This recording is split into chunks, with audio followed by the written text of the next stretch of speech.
school counseling journey. If you feel like that's what you want to do it.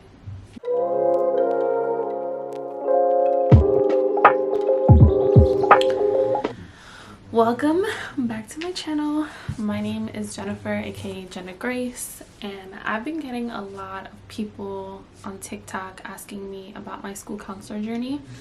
If you don't know, this channel is all about lifestyle, travel, and career. I'm a school counselor and a life coach, so let's talk about my journey.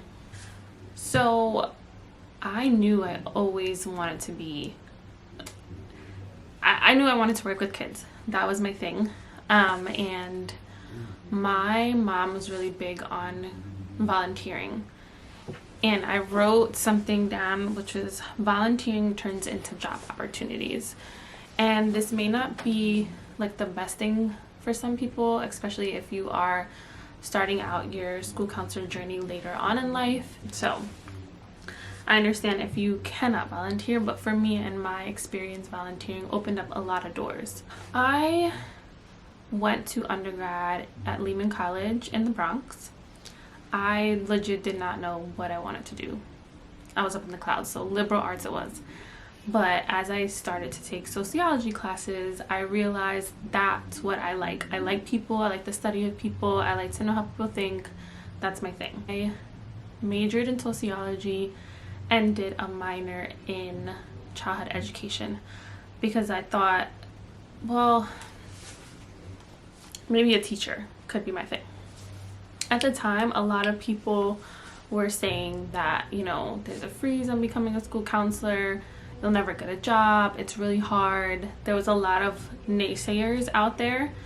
So if there's any advice I can give on your school counseling journey, if you feel like that's what you want to do it. Don't listen to people. So I minored in that.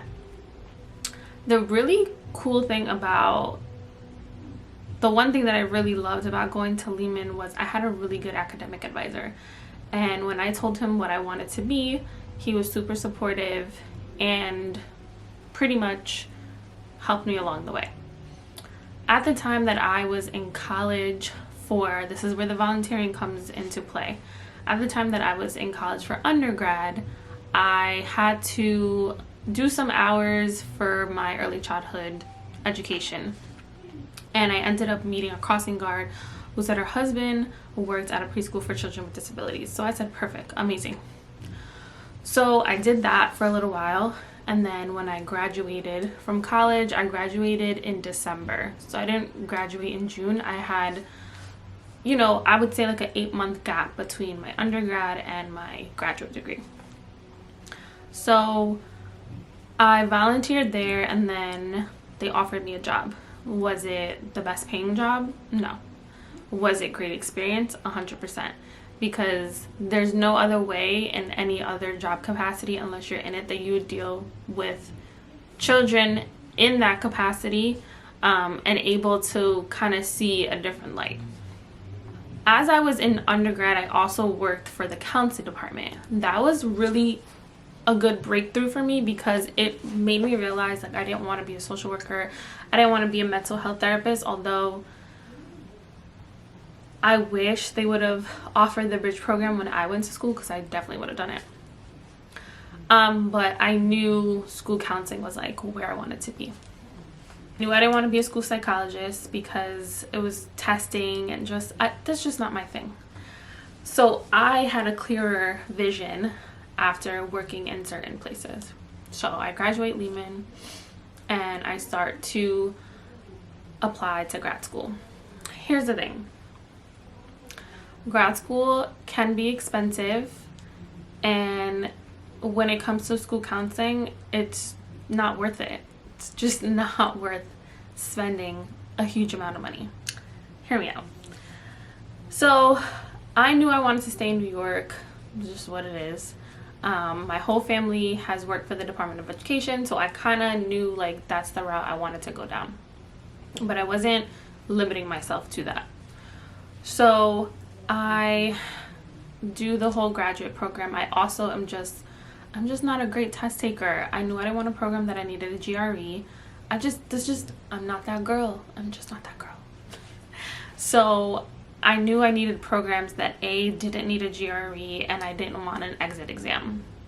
Those turned out to be CUNY schools. So I applied to Brooklyn College and I applied to Hunter College because those were the cheaper routes. The other option for me was, I think, LIU. But no, I'm not paying that. So I legit prayed. I was like, Lord, please only let me get into one school so that I don't have to make the decision. He granted me my prayers, and I then got into Brooklyn College. The thing is, like, when it comes to getting a DOE position in New York City, we are all making the same thing. We start the same. You have your starting salary. Depending on if you have experience or not, it goes up. So it doesn't make sense to put myself in, 30K plus debt or more. You know what I'm saying? Like, you might as well just go to a CUNY school, which to me are better. The only difference between, I would say, like a CUNY or a private school would be the extra opportunities you might get. Like some rooms might, you might not get access to certain rooms based off the school you go to, but that's anywhere, and you have to make the best of it.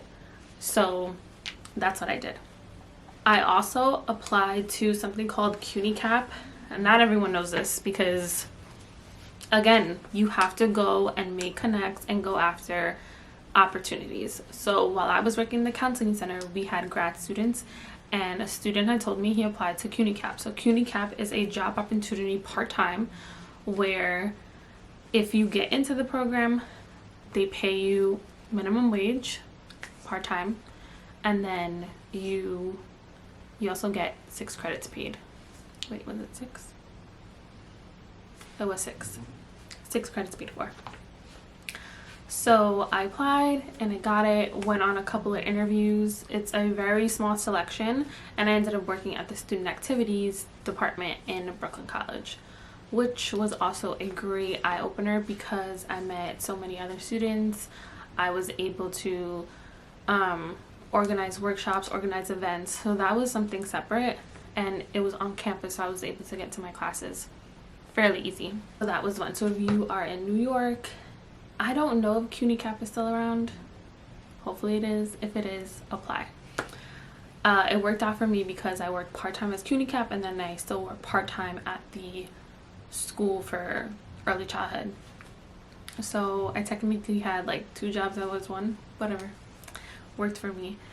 So I was actually a part-time student at the time. A part-time student would be 3 years in grad school. Full-time was 2. Full-time was 4 classes. Part-time was 3 classes a semester. So again, CUNY CAP paid for 6 of my credits. I just had to pay out of pocket 3. No debt over here. No school debt. So that was definitely a blessing.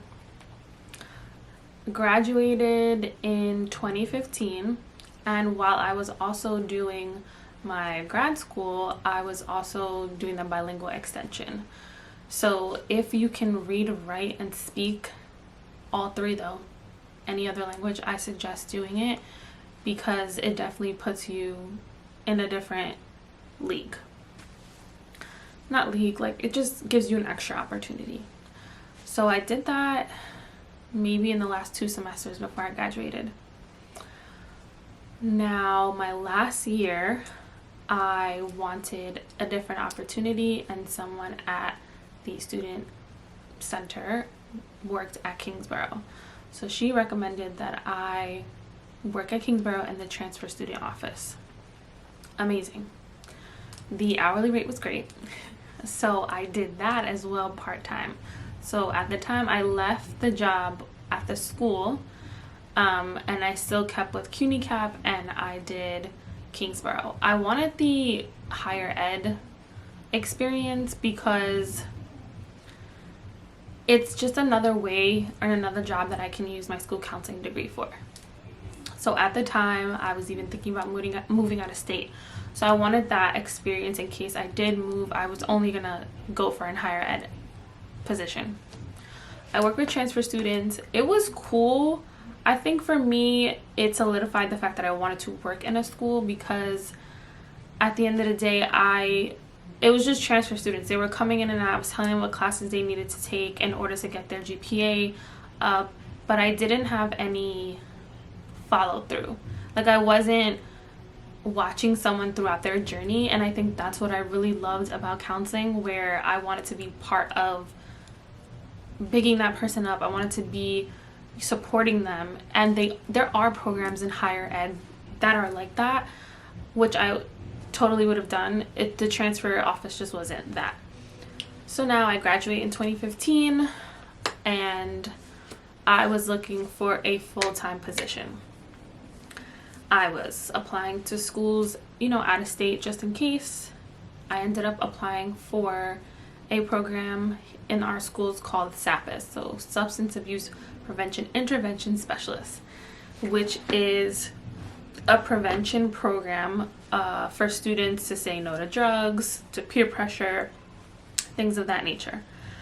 And I applied in August, and I got the position, and I started working in a middle school in September of 2015. And I did that for 3 years. That was great because it gave me experience, because every interview that I did go on for a counseling job, they're like, we love you, but not enough experience. Granted, the other question is like, how are we supposed to get hired then? Like, what do you want us to do? SAPIS position put me in a good position to meet people in other schools, to let people know that I was looking for a position.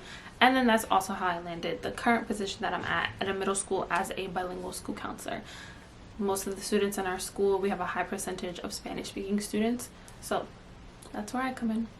But it did take me 3 years to get a school counselor position. That's why I say look for other opportunities within the Department of Education to kind of get that in for yourself.